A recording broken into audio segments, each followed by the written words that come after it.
Pride comes a fall. Did anyone hear you call as you drove your Volvo into a canal? Oh, this is it. I love you, but I've nowhere else to go. I'm a depressio. I'm a depressio.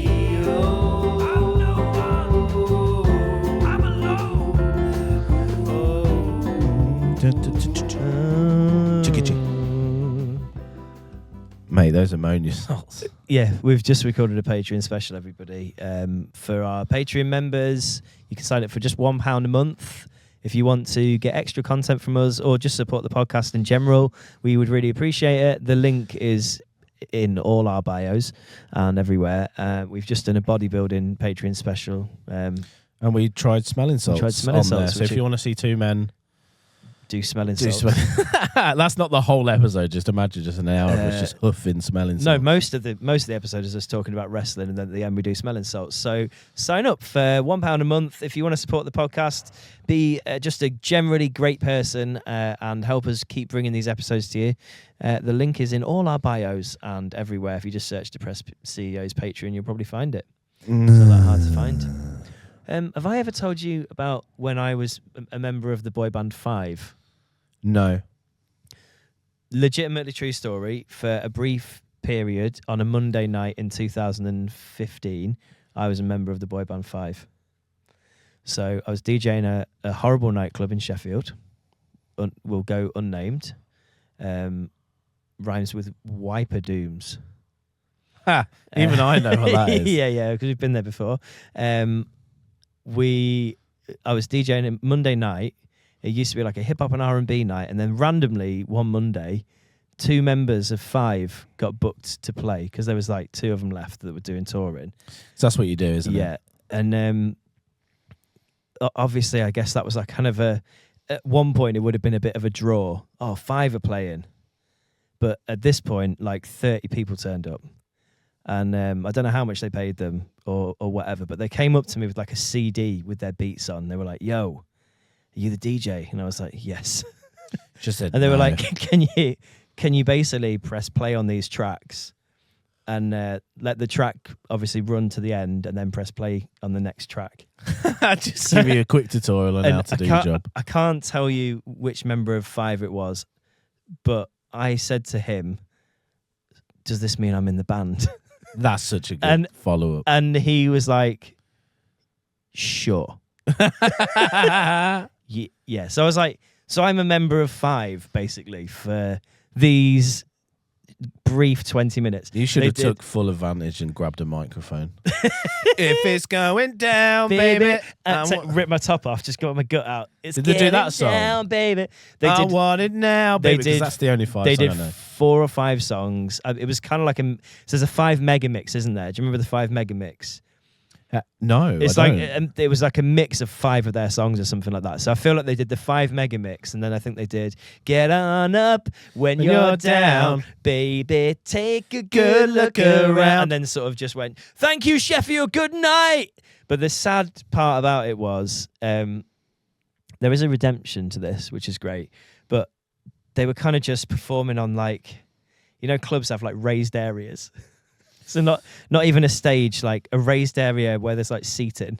Yeah. So they sort of roped this. They put a rope over it. Yeah. And the 2 members of Five were all like dressed up and everything in like their boy band gear. Yeah. And they were on this raised area with 2 like microphones and just performing their tunes. And I was playing them. DJ over in the box in the corner. Member of Five. The ugly member of Five. Yeah. I'm in the band. Shut up. I'm the ugly one in Five. And then 5 bad boys with the power to rock you. Oh, that was it. Yeah, that was another one. Yeah. But they did their songs, and then they sort of left, and I was like, oh, it's a bit sad that they've had to come and do that on a Monday. Oh, was it a Monday night? Yeah. Raining, middle of winter, Monday night, and they came and did this thing. Like 30 Sheffield lasses turned out for them. "Oh, fucking hell, Jess, I fucking love you. finger myself over here. I'm 14-year-old bastard. Bastard. And I was like, I'm in the band as well. Come over here. Who the fuck are you? I was never on the posters. I'm a new member. Like, when I gave them the CD back, I really didn't want to give the CD back. Because he came over to get, can I have that CD, mate? And I was like, gave it back. So I was like, I didn't say like, so I'm not in the band anymore. But that's kind of, he knew that's what I was thinking. Like, your moment's over. And then they went in the back and did some pink cocaine. One thing that happens to you when you're you probably did. One thing that's just my I want to say I'm trying to segue into Liam Payne, but we'll Liam Payne cocaine. No, because he took pink cocaine. But anyway, we'll get into that. We will get into that. So yeah, what was I going to say? One thing I think you have when you're a DJ is that you think that moments might be like your big break. So like you get that one of them? You get like a gig. It wasn't, but I think by then I was wise to it. But like sometimes you get a gig with like a big DJ and you're like, fuck, I'm going to play with this like big DJ. Like fucking Kevin and Perrin energy. Genuinely, like you think that this big Eyeball DJ is Paul. going to see you DJ and then be like, wow, guy. you should do more DJ gigs with me. And what actually happens is they come in and be like, you're the DJ, right, cool. Yeah, play this. And then they just sort of get you're on the with little whipping They boy. get on with their set, which is, and you're there like, wow, mister or missus, that's a really good set. And they're like, yeah, that's kind of what I do. I'm a professional DJ. I make my own tracks. I'm adored by the public. You're nobody. Fuck off. But I fuck off. Fuck off. But there's a moment where I was like, imagine if Five asked me to be their touring DJ. So and you tell the story and like a documentary down there. Yeah. I mean, we met in this bar in Sheffield on Monday night, and it was just fate, you know. And I became a member of the band, and I really revitalised the career of Five because I thought take the '90s hits and we put a modern twang on them, put a bit of Skrillex in there, bop a few fucking new nose nuggets on there, and just really revitalise the band. In reality, though, it's not. No, in reality, they won't remember that story.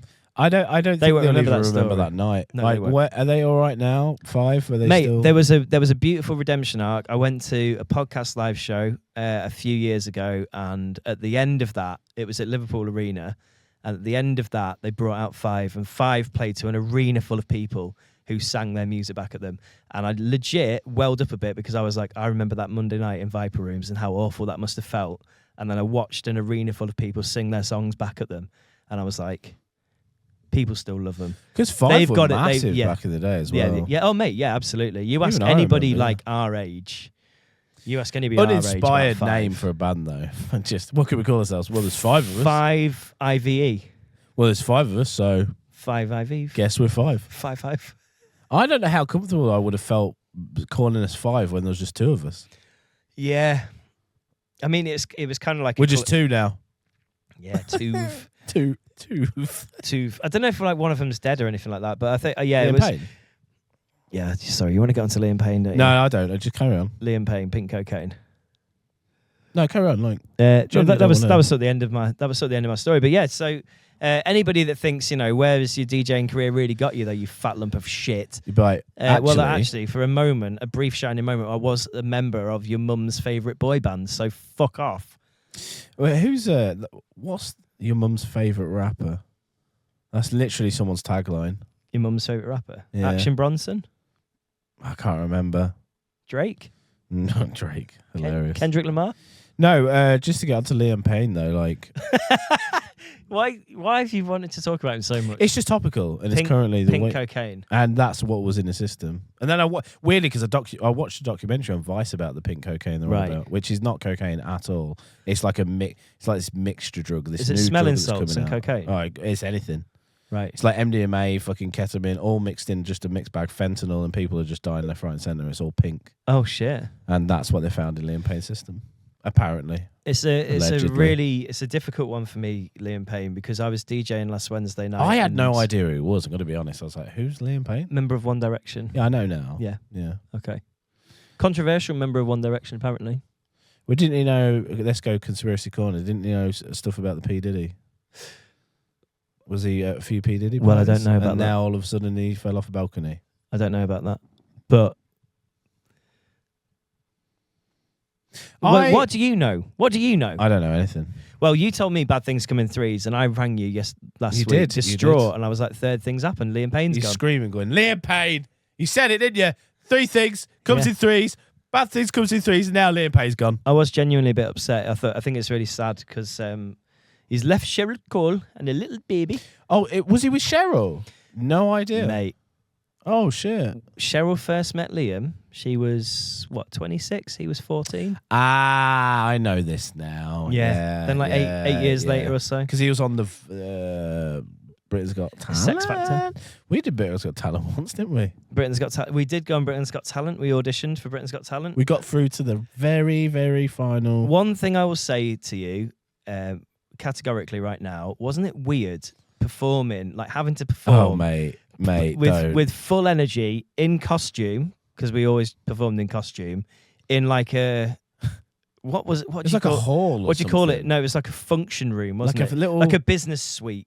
Yeah, with a table with like a conference room. 4 people on. I can't quite remember how many people there were. There were like 4 people there watching us perform. Silence, we were like, dead silence. We were giving it like everything we got, and they were all sat there with clipboards like, Yep, we're like full on like diving, gyrating, thrusting. I think you got down on the floor at one point and started breakdancing. We were really giving it everything, both barrels, yeah. and it's so weird. The whole concept, everything was weird from start to finish going into that. My memory's shit anyway. Do you remember the guys we met from Wales? Mavmac. Do you remember those guys? No. They were like Wales' answer to Rizzle Kicks. I hope they're still going, you know. Rizzle Kicks, Jesus. That's fucking... Yeah. So all I vaguely remember is I remember me thinking how odd it is that there were so many of us crammed in this. That it was the hall in Manchester. And there was just people like just full on singing, like practicing, ready to go. And me, you, and the other member of the band was in full chav gear. Yeah, just sat around. Didn't quite know if we should do characters or not. Did we get togged up? Were we all togged up throughout? I don't know. You might remember when we more. got dressed in our gear. For the character act that we used to do called 50 Sniffs, we used to refer to it as getting togged up. Yeah, getting the togs on. Getting your togs on. So I don't know where that came from, but I don't think we acted like Sniffs, did we, throughout the whole thing? I think we were quite nice, like throughout, like the bit. And then when we got into the room, we did. Yeah, we're just full on chav mode. That's now, it. mate, you're all right. Hey, we're 50 Sniffs, and we're going to perform. Boston Shire. Did we do fish chips and donkey rice? Yeah, of course we did. Yeah, and there was like, I remember 2 or 3 auditions. And then we got to the final one, the one before you go on TV, which if we just got on TV, that would have been hilarious. Did we do them all on the same day? I feel like we did. It was a very long day, wasn't it? I feel like, yeah. We're like cattle. I remember you driving us over Snakes Pass, and I made like a beat in the... It's a fucking documentary, this, isn't it? I made a beat in the front of your car on my MacBook out of Arctic Monkeys' Why I Only Call You When I'm High over Snakes Pass. And by the time God, you did. Yeah, I'm having vague memories of this. By the time we got back to, which is literally on our SoundCloud now as well, by the time we got to Manchester, I think I'd made it just about, and then I was like, you know, and you've been looking at a screen and driving, you just feel sick. Yeah. And then we had to queue up and do this fucking Britain's Got Talent thing. Jesus, man. Yeah. I think that would have been the end. I mean, it was the end of us anyway, but I feel like it would have just really, I don't know, it would have ruined any... What, to get on there? It would have ruined any credibility that we ever had. Did we have credibility? We was like this weird act that just... I think to a certain Boston demographic, the early stuff that we did actually did have credibility to an extent. Yeah. Because when they didn't know about it, and it was all like dirty and sweary and like filthy. And then the original OG boys are them, and then they see us on Britain's Got Talent, and they're like, oh, what is this dross? They're not even swearing. I remember when Boston's where you live, stick your hands up and shout you div. I remember that. I remember that fucking vibe. That's the real Sniffs, mate. This ain't fucking Sniffs. Should we do one more gig? It's bollocks. Should we just do one more gig? I could defo. We'll smash another gig. But the thing is, I always had a problem with our image later on, like because we're big and fat now, and I always said I would want to lean into that rather than try and pull off any. And we kind of did when we did that comeback thing. Yeah, didn't we? defo. I think we did the comeback quite well. I think we pulled that off because I didn't want it to be like, yeah, we know we're fat. I wanted to know like, yeah, we're older now, so we kind of did that spin on like. We didn't. That first skit we did on TikTok was like the Nokia phone, and you're like, "Oh, don't know. It's got buttons on it. It hasn't got buttons." When I swapped the Nokia out for the iPad, or the iPhone, because I was like, "This is what you use now, mate." Yeah, mate. I enjoyed doing those TikToks and stuff. To be honest, anything creative. This is why this literally fucking led to this podcast. This is my little spin off, my little release. This for creative stuff. I like it. One of the best things that we had with Sniffs was. Do you remember when we put forward to go and come dine with me? I wish we got. I wish so much that we got on. We got scouted by a Channel 4. Is it Channel 4 producer? Come dine with me. We weren't even planning. No, somebody approached. We literally us. got an inbox from a producer on Come Dine with Me, being like, "We're looking for interesting people from Boston to come dine with me, and like we want you to be on it." I think in the end, like Ben wrote that. Shout out another. That's the second time you've been mentioned in a podcast. Shout out to Benji. Benji wrote the email back. Yes, yeah. Because we sat there trying to figure out for like 2 or 3 hours because I was in his house. So I was like, how can we word this back? Because we did it in character. And you was doing, I don't know what you was doing. You was in Sheffield or something. Well, I think that the problem they had was that my address, my home address was in Sheffield. So they were like, you can't do it. So we were like, well, and then they had a problem with us doing it in character, though, didn't they? They had a problem with us doing it in character, but the first problem they had was like, oh, your home address needs to be in Boston. So you were like, right, my parents live in Boston, because my dad didn't live in Boston either at that time. So he was too far out. It needed to be like Boston or Boston adjacent. Yeah. So your parents, you were, I think, still living there just. The thing is, I think either someone we knew had a house ready to use. Yeah. And it was banged up. And we were going to have really? Well, you had like a. I swear, if I'm right, I'll ask Benji this. But it was an external house. I think it might have been Benji that said, "I have a house that we know this place we could just use, a friend's house," and it was a little bit banged up. Oh my God. And we had this. Me and Benji were like, we could plan it out because what the idea would be funny to me on Come Dine With Me is if we ordered food in. Yeah. And made it presented it. Yeah. And then when they asked, is this just a takeaway? We'll go, no, I made it ourselves, mate. And just went full just like with, and I thought that would have been great for the show as well. Yeah, yeah. Imagine like the narrator, whatever his name is, going, oh, I've clearly ordered food in, or taking the piss out of us. Yeah. You're just going to get Bab House meat and everything, weren't you? Yeah. Like, present it and. Present it in a nice way. Like, could have kebab. I could see it now with like deconstructed garnish. Kebab. Yeah. Yeah. And we could call it just a stupid name. Deconstruct your kebab later, man. Yeah, exactly. You would have riffed with that. And there would have been 3 of us there just in our divvy hats, and we could have called so much like, because what they do for these shows is, if you don't know, is they will interview a bunch of people, because they asked us, I remember on the document, our likes and our dislikes, what you hate about people, what you love about people. So that clearly was to get some kind of friction on the show. Yeah, they put you with people that rub you up the wrong way. Put you people up the wrong way. And if I remember correctly, they didn't want us on the show eventually because they asked, are you going to be doing this? Can we ask, is this a character? You've got to be doing it in character. And I think me and Benji said, yes, like we want to do it in character kind of thing. And then it was like, no, we want you as genuine yourselves. And then we was like, we're not going to do it then. Yeah. Well, it would have been boring. Of course. It would have been so much more fun. It would have been so much more funny to do it in character. But they didn't want us. They want us to be like ourselves, and it's like, and it probably would have been. It just would have been shit. It would have been way better in character, and they lost out there. These TV shows really as well. They're just like it's so homogenized and stuff. So by the time you actually see, I bet there's so much funny stuff, like so many funny outtakes from Come Dine With Me that never made it to the Come Dine With Me screen. Main meme that came on the screen, which the is guy. The t-shirt guy. Yeah, what does he say? Fucking hell, I can't remember. Brain's drawing a blank. What was the line he says? Oh, I can't remember. I can picture his... Oh, he says something about Jane, doesn't he? You've really... And in because he came last, didn't he? I can't remember. Oh, but everybody knows. There's people screaming now going, it's fucking... Oh, what is Dude, we're going to have to pull the meme up, grab it. Something like you've done. What a silly little life. What a sad little life, Sad Jane. little life, that's it. Get the full monologue up, mate, and read that, because that is poetry. That was a moment caught in time. Right, hold on. Let me just make sure I'm connected to the Bluetooth. was a moment in time that.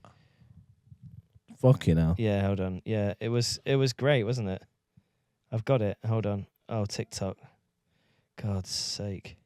Have you got it? Yeah, I just need to connect to the fucking caster. Is the volume up? I think so.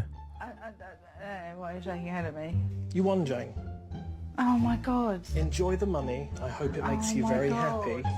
Dear Lord, what a sad little life, Jane. Because you have all the grace of a reversing dump truck without any tyres on. Just honestly, just a moment in time. Like when you talk about memes, right? And they have to be organic. That's one of the organic memes for me. That was just like, you've captured a man who's clearly annoyed and just a bit of an arsehole. Do you know what the weird thing is? And that was a big insult for him as well. You could Yeah. tell he was like, dunno there. Before the T-shirts that our friend Spaz Draws makes. Sad Little Life, mate. Buy him now. Smash Draws. I'd never seen that clip or heard of it or been aware of it Really? or seen it ever anywhere on the internet. Anyway. To be fair, I live like a little gremlin on the internet, so. But where do you see these things? Like, what circles share these things? Nowadays, it's like I don't know how 'Cause I feel like you don't realize how long I live on the internet. Or when people say, "Oh, I don't mean social media," because social media is not what I do. I don't like being on social media. I don't ever when post you say stuff you about on the myself. internet, what websites are you on? It's mainly like YouTube. I'll watch just like whatever the algorithm's feeding me. I'll go on Twitter a lot these Feed me days, even algorithm. though Twitter, Reddit. Reddit's fantastic. Yeah, I like Reddit. Yeah, but then it's tailored to you, doesn't it? The front page of the internet. I will also deep dive on stuff. So like, I find everything What are you interesting. deep diving on to find Oh my that God. meme? That meme? What No, are it you just doing? happens, doesn't it? It's just in Yeah, the yeah. algorithm. But I don't. But it's so funny that I never saw that. Do you want to know how bad it gets? Yeah, please. Come on. There tell is me. an 8-hour documentary that I'm getting through at the minute. Yeah. That's About? all about the history of the no A button jump run speed run in Mario 64, with the completing and getting the stars without using the jump button. It's 8 hours long, this documentary. And I am about an hour in, and I'm fully just like, this is fascinating. That's the most autistic thing you ever said. It's not just that, mate. Like I will deep dive on like speed runs for games I love. How is it? How is it a deep dive if you're just watching an 8-hour documentary about Mario? Because then what I'll do is, a name will pop up and go, so and so did this. I'll pause the video, Then open tab. Then I'll read about open him. tab, Then read. I'm like deep diving on this guy now. Yeah. Because I need to know. For example, at the minute I'm on Tyler the Creator hype, so I saw an interview with him, and he was talking about, and you'll love this shit. He was talking about like back in the day, because he's our age, he's 33, Yeah, yeah. like a little bit younger. So he was talking about my first album came out in like 2009, Yeah, and I remember it. I remember like using a cracked version of Fruity Loops, Oh, and I couldn't. good God. He says I couldn't even save the beats, Oh. so he had to make them make a pretty complete much. beat, And- master it. out. Yeah, yeah. Out it goes. The and I computer stays on. And I paused, and I was like, "Cool, need to listen to his first album now." So I flicked through that, Yeah. and just fascinating to me how I will. I think creatively deep diving into stuff like games for me is a big one. Like there's a documentary about the guy who cheated at the Pac-Man world record, and he is a fascinating character. This American dude who's famous for beating Pac-Man, like the world record. And back in the day, you'd have to like record your screen physically with a camcorder. Yeah. And there was ways where you could spoof it. And he claimed for years he had the fastest time in Pac-Man, and he beat the score. It's a But in clever reality, edit job. and some genius on the internet was like, hang on, we've noticed like a difference change in the refresh rate of the Oh, monitor. my God. And I watched a 4-hour documentary on that where they'll go into like the deep dive of like the refresh rates, and it couldn't have been possible. Then it goes into the deep dive of him as a human, and he was all just kind of weird anyway. I can't remember his name, but I will watch. You've random shit educated like yourself that. on that guy. Should we get Again, him on the? The problem is with my brain is I like too much stuff, and whenever you task me to recall things, it's like I've packed so much in there that I just remember shreds of stuff. But I find that kind of thing interesting though. I think you'd like that. That I would. documentary is generally good. I'd love it. Maybe not the Mario no I don't speed think run the A Mario button. no speed A button would be. That probably wouldn't do it for me. I think I would probably tire of that. Honestly, I was hooked when they was talking about like, and then this guy and they all shared their ideas on how they can get like the stars in Mario 64 without using it. And it's just fascinating to me, genuinely, to see. Just it's so trivial. It's a game, but people have like a group of people have got together and said, "How can we do it?" It doesn't mean anything. They're not solving like world hunger. They're not doing like they're solving how to do like speed runs like this challenge, and then it becomes more and more in depth to the point where they're breaking the game to get it done. And I don't know why it pushes my buttons. You know when some people get into like World War documentaries and this, that, and the other? Yeah. For me, that's the shit. I'll sit down and... Well, I mean, it's not the same. Not but just me. My friend Jim as well. I get fascinated by stuff like characters and real stories, real life stories. I'm with you there. Do you know the guy that faked winning the lottery by getting the person to cough in the audience and that? Oh, the yeah. documentary on him, I loved. I really enjoyed it. When you say win the lottery, you mean Who Wants to Be a Millionaire? No, sorry. Not the lottery. He won Who Wants to Be a Millionaire. But he had like, there was like a consortium of people that met around this house every week, and he was part of that, and they'd all ring up like to get through, and then once one of them got through, then he would have one of them as his phone a friend. So there was like 6 or 8 people in the room that all had like different books and strengths and knowledges and stuff. So he was like, whatever question I get, my phone a friend's going to be like, the answer's going to be right. And then he had somebody with great quiz knowledge in the audience just coughing whenever the right answer came up.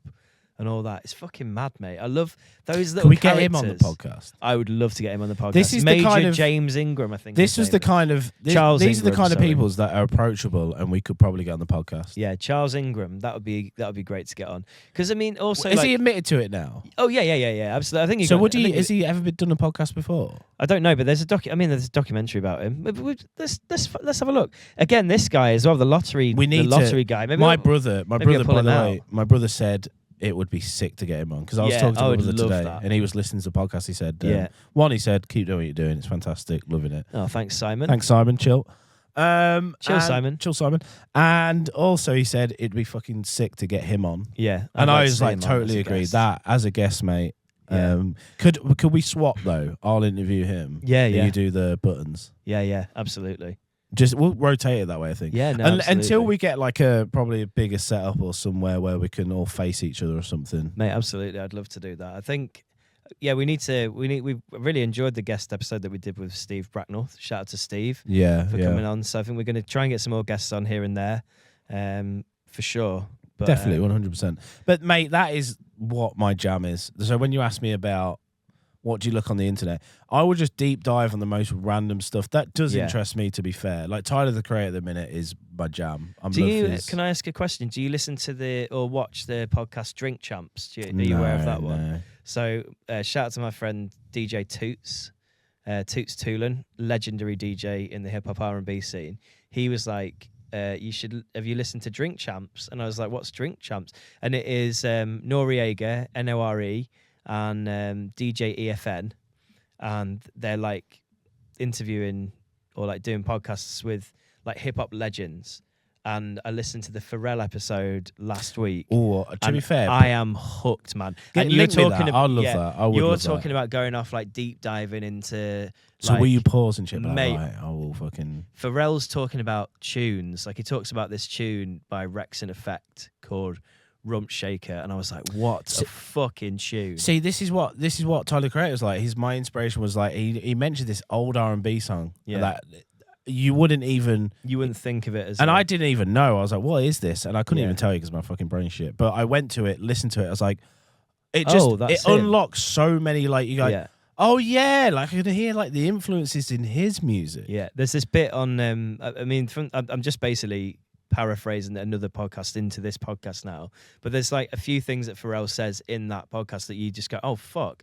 And then I went on a deep dive of like Neptunes, and I was like, I never knew that he made the beat for Hollaback Girl by Gwen Stefani. Wow, he made. I'm not surprised. He made Milkshake for Khalees. Pharrell's sick. He's made like in the early 2000s between Pharrell and Timbaland, it was like 1 for 1, wasn't it really? And then within the hip hop world, obviously there was other people like Swizz Beatz and fucking Just Blaze and Kanye and Tyler the Creator was all on the about super producers. Tyler the Creator was on about Will I Am. He's like, oh man, he goes, I've talked mad shit about Will will.i.am, but actually, I really fucking love him. I think he's an You amazing can't, producer. He's you an can't amazing fuck producer. with will.i.am. Like he's like, And the then, music, then I'm like, oh yeah, will.i.am. Yeah, Yeah, like yeah. he's a sick producer. some of the music that he makes is a bit corny and a bit cheesy, I guess, by it's by like Timberland though. by innit? like our standards. But then also, I guess like Doesn't take away the craft. he sells records. Like people listen to his songs, and like just because I don't like them, he's not. No, the thing he's is, not making them for me. He's making them for a mass the audience. problem I have with a lot of like people when they say they hate on something, it's like I always, even though I don't like, I will always say it's not for me because like Yeah. I totally understand. I can't sit there and like die on a hill of like that's trash. That's trash. Like I don't like that wording. Like I'd like to think you could pick out why you don't like it. Like Yeah. it's not for you, or there's a certain thing I don't really like. Because I really like. If I had to ask, like I thought about the other day. This is how fucking deep I go with it. It's like Leanne was like, "Why do you like dancing?" And I was like, "I don't really dance, Leanne." And I think I figured it out because Hit I've me. been thinking about this for a long time. Because I said this on the Right. podcast before. Is it your asthma? I don't Yeah, like yeah, it yeah, because I I've got can't. asthma. Because I got asthma. Yeah. Okay. No, I think it's because Leanne always listens to music that doesn't really make me move. Yeah. So it's- Now, if she slapped on flipping Benga Night, Yeah. or like fucking, what's the one, Midnight Request line? Like old, like old school, that other people are like, what the fuck is this? Like, not like people like, I'm like gonna this throw a Rusco. Jehovah. Yeah, I'm gonna throw Jehovah in there. Yeah, if you put those on, then I'm dancing, and it's not going to be. Then it's that's it. I It's not think gonna be pretty, but it's It's not going going to be pretty, but it's going to be dancing, Yeah. and I'll just be fucking What's skanking in my room. What's Leanne listening to? It's like it's decent music. Don't get me wrong. No, God no. She's really actually. She puts on like rave mixes at the minute, Baddie like on the floor. and deep that. house. Dun, dun, dun. I'll always come down, and she loves to dance, and Yeah. she'll dance to like any rhythm. So Yeah. like, so it's not the fact that I don't like dancing. It's more like I think I have to have the right music, which is like for me, if I had to really put a finger on the music I like, it's anything quite aggressive, electronic, even rock, like aggressive rock, like Idols are one of my favorite bands. I will dance to an Idols track. The new sensation, fucking hell. How Yeah. do you dance? How do you move your body to it? I don't What do really your know. legs You do? just move. Like, Yeah. do you ever? Have Just you feel it ever? flow through you? You ever watched? Feel the dance flow through your Oh, I wish we had Chain here. What's the fucking people dreams? Oh, Future Islands. Future Islands. Yeah. Yeah. You seen that fucking? People change. You seen them live do that? And he goes, Yeah. you. And he'll do his Yeah. like moves. When we say dance, and he'll be dancing. Well, it's kind of doesn't he draw his inspiration from Ian Curtis from Joy Division? Yeah, I would For- say for so. an For extent. sure, I could see that. But like he nailed it in an interview because this woman in an interview. I don't know the lead singer of what did you say the band was? Future Islands. Future Islands. Because again, one night I deep dive on Future Islands because I loved that song. Yeah. I was like, that song's wicked. Yeah. And they asked him in an interview because he dances so crazy on stage. Anybody right now, just look at Future Islands. the Jules song Holland the song as is well. called "Waiting on You." Waiting on You, Jules Holland's Holland by- YouTube. by Future Watch him Islands. dance. It's the most unique, one of the most unique dancing I've ever seen. And it's just, he has this aura of just like, for me at least, Yeah. just he loves what he does. And when somebody asked him in an interview, because again, I deep dive, watched interviews with him. Yeah. Yeah. She was like, "Oh, what do you dance like that at weddings and stuff?" He goes, "I hate dancing," and she was like, "Oh," he goes, "Yeah." He says, "For me, it's like a personal, like I'm on stage and I'll just feel," and that sounds so like poncy, Yeah, that's it. Like, but I get it. at I'm that- like, I'm yeah. with you. At Like that- you at have that to point- feel. At that point, some of your listeners will switch off and go, "Fuck's sake, he's ruined Future Islands for me," because that's too much. But then other people will be like, "Yeah, no, that's Oh, right." I'm with him. I'm in that camp as well. I think I You gotta agree. feel like you want to Yeah. move, man. And Absolutely. when he pulls out, like he's like, when he does that bit where it's like, "I've been on the track," on the actual track, he's like, "I've been waiting Yeah, on it's you." gentle. Yeah. But when he does it live, why? Sometimes you feel it, mate. Why is he Sometimes Yeah. you feel it. He just evolves it into like that's actually what he you does. know, on a couple of episodes ago, we were talking about Liam Gallagher performing at Leeds Festival, and I was like, he just doesn't want it. He doesn't care. He doesn't want to be there. And you literally can see it in the way that he performs. Either his voice is knackered, he's got a sore throat, he's at the end of a tour, whatever, but he's just not giving it like Liam Gallagher.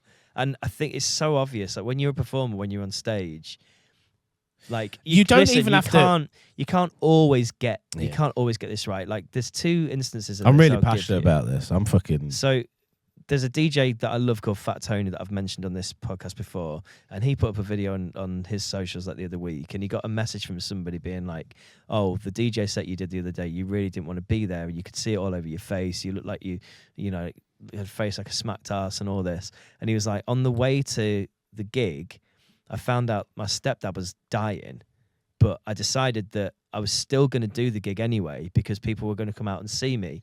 So it might not be my best performance, but I decided that I was still going to perform because people paid money to see tickets. And although it might not be me at my absolute best, I did the best that I could in that time. It was like, that's admirable. It's strange to explain as a performer when you go to work and stuff like that. You have to because you forget that these people are human. You forget that like they've got day-to-day shit going on in their lives as well. And when they stand up on stage in front of you, they're carrying all that. And like sometimes you can just leave it at the door and just lose yourself in the music and the set and all that sort of stuff. But sometimes it's just heavy shit and it plays on your mind. It gets in the way of like all your thought processes and stuff like that. Whenever we've performed, I don't think they've ever. I mean, we didn't perform through any kind of horrific times, but like, I don't think there was ever. I'd like to think I would just still carry on or whatever. But when we've performed in the past, it's so. And I used to be scared of talking about this because it sounded so like up your own arse, and I hated the word creative for ages until finally I was like, okay, I'm just a creative guy that likes doing this or whatever. But when you get on stage and you are like, it's like a fucking drug. It's weird, and then you perform like sick. But for me personally, but that hour before and it's about to happen, I am so dead like quiet. Yeah. Like just I don't know what it is. It's like my mental preparation of like, you know when we did that, what is the one that we did with Swaz? The fucking 3-person act. I put together a show called Enter the Cosmos. That's it, Dolby. Enter the Cosmos 3.1 Dolby, 5.1. I still have those videos, by the way. Do you? What of us performing? Yep. Mate, please, God, I need to see them. Well, I'll sort them out. I'm not going to clip it in the podcast because it's so. Where did you get the videos from? I always had them in storage. Swaz's ex at the time sent me filmed the whole set. Yeah. I've got the whole set. Mate, we need. Oh my God, we need to see I'll that. pull it. I know exactly where it is. Let's put it up on the Patreon. That'll be class. I would love to do that show again. So we did like a German act, and we supported. Who was it? So this from the beginning. This is so funny. I work in Sheffield with a venue called the Lead Mill. Big up the Lead Mill. Big up the Lead Mill. Yeah. But they were at the time they were like, right, we've booked Super Hands from Peep Show to do a DJ set. You're the only person that we know that would understand this and be able to put together like would you be able to do like a support act, like a musical? That's kind of like funny, like a musical support act. So I was like, yeah, cool. Leave it with me. I'm either going to do like something or I'm going to do like a German thing. And they were like, okay, cool. Like ... 150 quid or whatever. And I was like, yeah, 150 quid sounds great. And then I just rang you, and I was in the Trafford Centre in Manchester, and I was like, Dave, we've been booked to support Super Hands from Peep Show, a TV show that you've not watched, I don't think, at this point, maybe. I know Peep Show, yeah. You knew what it was, did you? Yeah. So I was like, you up for doing like this kind of like, like German band? And we're like a German band, like Kraftwerk. Like Kraftwerk. But the concept is we've travelled from the past into the future to make pop music in the future good, because pop music in the 80s was really good and pop music now is bad. So we've come into the future to save pop music. That's the concept. And you were like, yeah, cool, mate. I'm on board with that. Yeah. And then we got Swaz on board. And then obviously, we got Swaz on board. And all I had to say to him was like, do you want to come on stage? And yep. Of course. Yep. No worries, mate. You kind of came up with the concept, and if I believe you sent a few bits over. Made the music and stuff. Yeah. And then you sent it to me and Swaz, and me and Swaz had to like Just because listen to it. we had to record everything, didn't we? Because we couldn't use a microphone. Tell them that. This is the funniest bit as well. Like when you're dealing with artists and you're dealing with like big DJs and big stuff, when you're performing, you often get like a no playlist. So like if I'm DJing before this makes a lot of sense, obviously. If I'm DJing before like a famous DJ, let's say Calvin Harris, you play all the Calvin Harris bangers. Obviously, you don't play any Calvin Harris songs or any Calvin Harris adjacent tunes. And then sometimes also there'll be like a hot song of the moment that he's going to open his set with. So don't play that as your last song because guess what? He's going to play it as his first song. So there's loads of stuff like that happens. But with this show, we had this whole thing ready where we were going to perform like a few tunes. We were going to like shout into the microphones, hype everyone up in the crowd. And then like 4 days or something before we were due to perform, Superhands' management got in touch and they were like, yeah, your support act, we don't want them having microphones. And I was like, what? You don't want us having microphones? Like, yeah, we don't want you to have a microphone because, you know, we don't want it to be too rowdy. I think essentially, like, I'm not just blowing my own cock off here. I think essentially they didn't want us to go on and do like a really good show that would then make the Superhands show not look like as good. Because, which really annoyed me at the time. Yeah, I've let it drop absolutely. now. But you was like, we're going to do it. So we just found a way around it where we just recorded. We pre-recorded everything, and mimed, and we bought as like a big piss take to this. I was like, I think I've got the messages somewhere. So I was like, hey guys, so I know we're not allowed microphones, but I've bought these toy microphones, you know, like the microphones that you had when you were a kid that echo when you speak blow into them and they echo. So yeah. So I was like, I bought these toy microphones. Would it be all right if we have toy microphones on stage? And they were like, yeah, I guess so. So we had toy microphones as like a big fuck you, because that was the only microphone we were allowed. And we stood there in our pants that said Germany on them, and just a bunch of I solved the Rubik's Cube live on stage. Solved a Rubik's Cube live on stage. It was a very bizarre show that we pulled off very fucking well. People loved it. One thing that I will say is we did that one that year, and then the following year they were like, will you support him again? And I was like, yeah, fucking hell, like I'm gonna have to put another show together, because I think for some reason, like maybe you were on holiday or something, or couldn't do it, or I don't know. There was some reason we couldn't do it. So I got Dom Kidson involved. Shout out to Dom Kidson as well. Legend. We definitely need to get him on the podcast. Oh my God. Dream guest for me. We put together a show called The World's Worst Birthday Party. And great concept. So we dressed up as clowns. Sad looking clowns. So we had like clown makeup, but it was all sad. Dom was completely mute because he has crippling stage fright and he never wants to say anything on the microphone. So I went out there like smoking a ciggy, basically being like, right, bastards, who's here to have a bad time? And then everyone was like, what? And then we were like, okay, happy birthday, Linda. Or whatever. I'm just like reading off little bits of paper. And then we did like party games, but like musical chairs and stuff. Did it go down well? It went down really well, yeah. We played, like Somebody That You Used to Know by Gautier. We played that, and and just had like, we did like musical statues and stuff. And then one of the final things we did was we got somebody on stage to eat a birthday cake with a tiny little spoon, and we played the Verve Drugs Don't Work while she was eating it. And we were fantastic. Like, everybody looks sad. She's just sat eating this giant cake. I got a really good review of that in a local newspaper, but I'll share that with you guys another time. But yeah, it's fucking brilliant. I love putting together little shows, man. Yeah, going back to before that, the reason why I brought it up is because before that gig that we did, like I remember, I think it was Swaz's girlfriend at the time, just like, why are you so quiet? Yeah. I was just like, hey, mate, you're right. Yeah. And I was just like, I weirdly just mentally prepare because when I'm on stage, that's it. It's just energy. I don't know what it's like for you, but for me, I just won't let. I won't let it be bad. Like I don't know what Yeah. I don't know what I'm trying to say here. No, I know what you it's almost mean. like, and it flies by, and I don't know what I did, and I will blink, and it happened all the time with sniffs as well. I think you store a lot of energy before because you know you're going to Ooh, expend yeah, a lot of yeah. energy in that next hour. But then I feel like after shows and stuff, you're knackered because you've given it so much. Because you're also quite like being on your own as well. So I feel like after Yes, shows, when yeah. we finish, you're often like, I'm fucked. I want to go off now and just like be on my own for a bit and like not be surrounded by people. Which is odd. This is the strange thing. It's like probably like a self-fellatio thing, but I love performing, but then I just don't want any of the extra stuff after yeah, I it. don't want to talk So, to any of the this fans. is right. Or...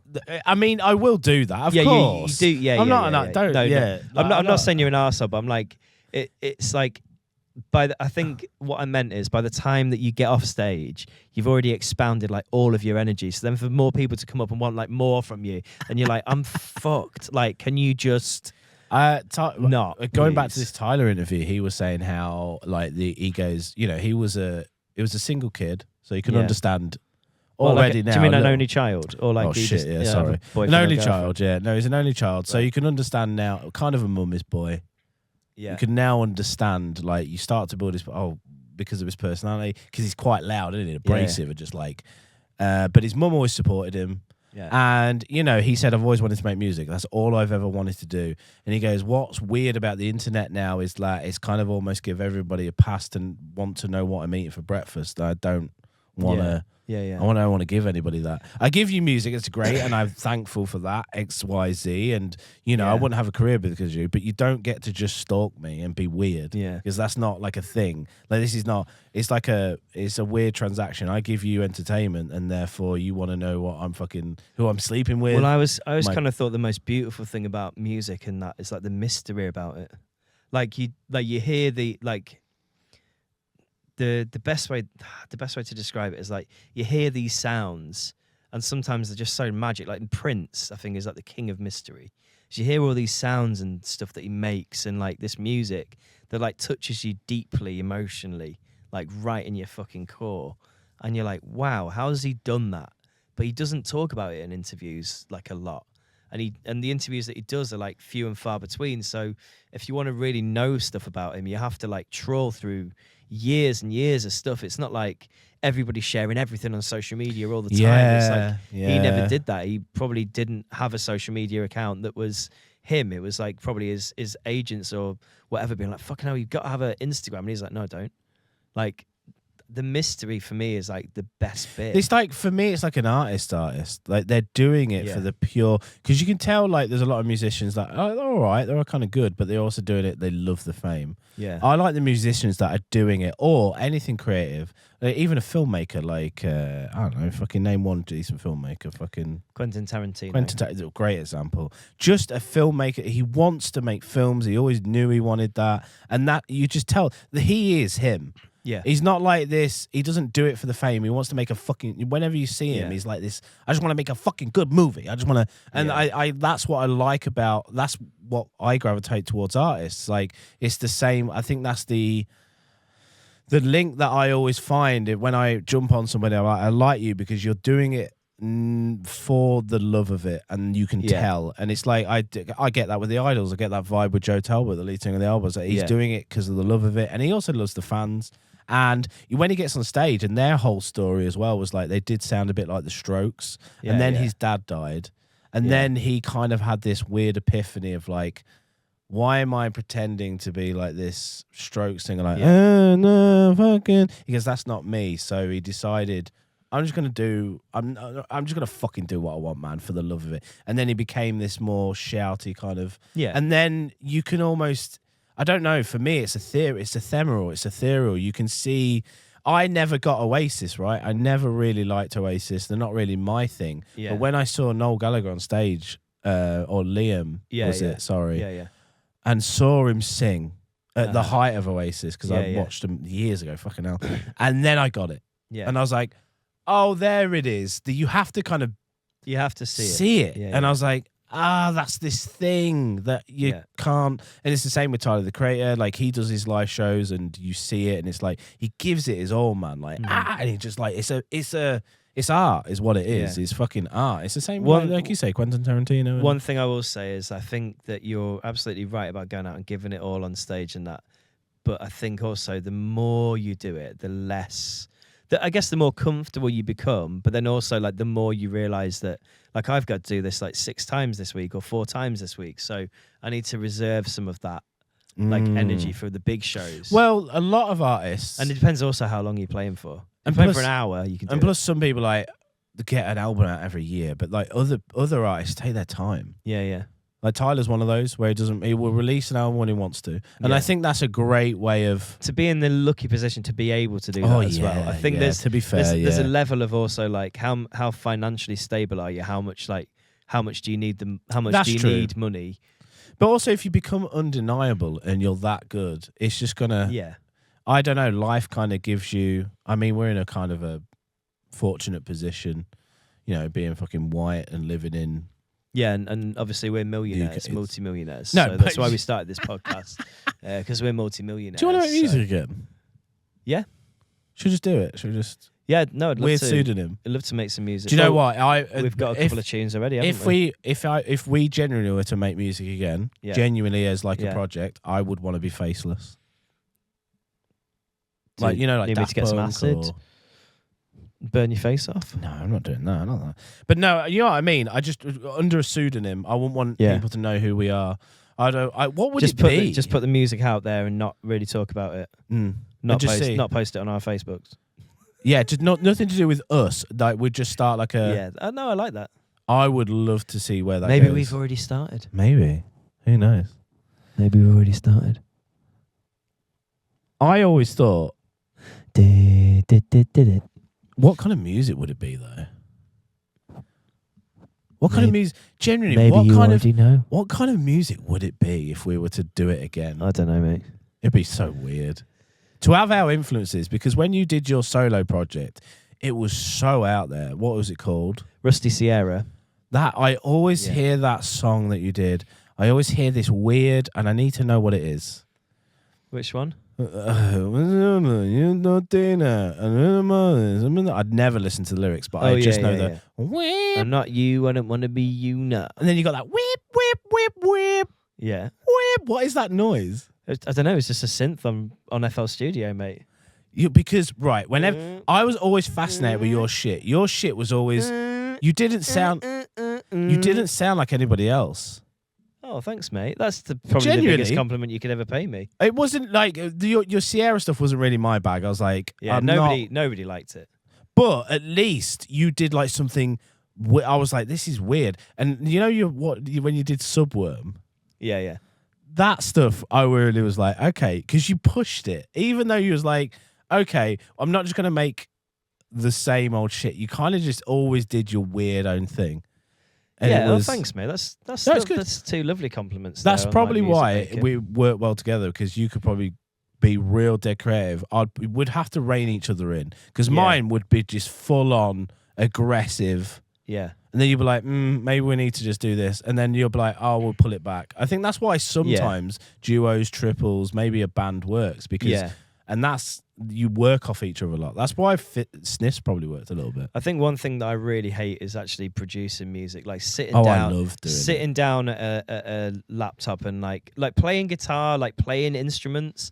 That shit's fun to me. I could sit and play guitar for ages, but like programming drums, like Oh, dude. fucking EQing stuff, and Listening like, to, just oh my god, you don't like, know that pain is- when you've that's listened to a the kick drum worst. like just over and over and Yeah. over. Like producers out there, if you've ever produced, it's Yeah. just Yeah, I people never- living in war-torn countries, you don't know pain until you've heard a kick drum over and over again.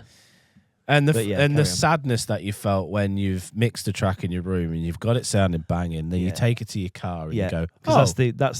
that's the only place you should listen to a new track. And you go, oh, it sounds completely different. Yeah. Oh, it's shit. Oh, it's shit. And that's why I appreciate anybody who's like really good at mixing and mastering songs. Yeah. It's an art. It's an actual science. It's a devil thing.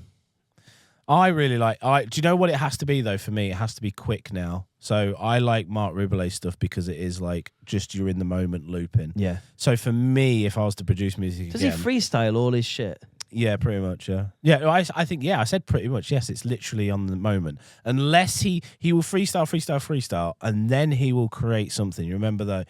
Get up a bit. That song that goes, "Get up a bitch, better go." Dun dun dun dun dun dun dun dun So dun dun dun. The only And then time I've he ever will seen then him is when be you like- got engaged. Then he I will don't like listen to him now. replay that shit because he obviously hit a note with that, and people are like, Yeah. fucking hell. What is that song called? Get up out of bitch, go. Dun dun dun dun dun dun dun dun dun dun dun. It's sick. I've no idea. But then he makes that again because everybody latched onto that, and now he will play that. So I think there are some tunes that he will make people latch onto. But no, He has skills. If I was to produce music again, it'd have to be quick. It's like how we edit videos. It's got to be quick for me now. Yeah. I've got to do it quick. His Daddy. synapses are all burnt out. Yeah. Yeah. So I need things to be quick, man. Yeah. Well, yeah, it's been a music podcast, this, hasn't it? Well, just a good little chat in it really this week. All burnt out. Are you all burnt out, Daddy? Oh, After the fucking, because we did 2 off the rip, so got nothing left. well, we've got about 5 minutes. We'll just wrap up. soon, Nothing though. left. Oh, I can read from one of our books for the listeners at home. We'll read from one of our books this week. Next week we've got 2 podcasts as well, so we'll be burnt out for next week as well. Maybe tune in 2 weeks after. Maybe just tune in anyway. Just listen to us chat some shit. Let's see what Mikey Carroll's got for us this week, shall we? Yeah, I like the last excerpt that you did. Here we go. Day 94. Had a lovely letter from Jodie that's cheered me up. She can't wait to see me, and she's put on some very sexy, well, actually, some very Can we filthy. pause? Yep. The past 2 things that you've read have been about, like, the last one was cocaine. Oh, he's a and- shag. He's a top shagger, mate. So this is all just about his escapade shagging. I think so. So I'm assuming this point he's in prison because he says day 94. Wait, he's getting sex in prison? Carry on. No. Okay, I think- okay, sorry. Had a lovely letter from Jodie that has cheered me up. She can't wait to see me and has put some very sexy, well, actually, some very filthy suggestions in the letter. I'm going to write her some filthy stuff back. I just love it when she's horny like this. Phoned Kelly about 7 p.m. to chat about what's happening outside and get an update on the Grange. The Grange is his mansion that he bought in Norfolk and turned it into a banger racing track. Kelly told me it's now secured and alarmed up. Sean has brought me and Jodie a title each. We're now Lord Michael and Lady Jodie of Sealand. This apparently is a real title, as Sealand is a recognised principality just 6 miles off the Essex coast. It's a sea-based concrete fort built during the last war, which was abandoned in the 1950s and occupied by ex-Major Roy Bates, who declared it an independent state. What the fuck? Okay, cool. So he's a lord of a land off the sea. All right. Day 98. I've been spun today. That's prison talk for having my cell search for any illegal stuff.